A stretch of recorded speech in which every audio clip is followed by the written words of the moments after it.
In this video, I want to show you that you can have a YouTube widget on the workspace.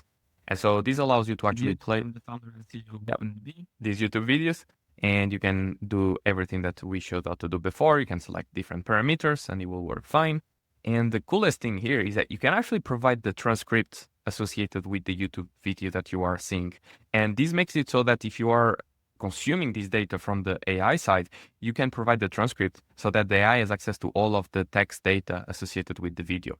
In terms of how this looks, it's very simple. In this case here, we have an endpoint that's called get video, and the parameter here is just the normal parameter where the options endpoint is the video options, nothing new.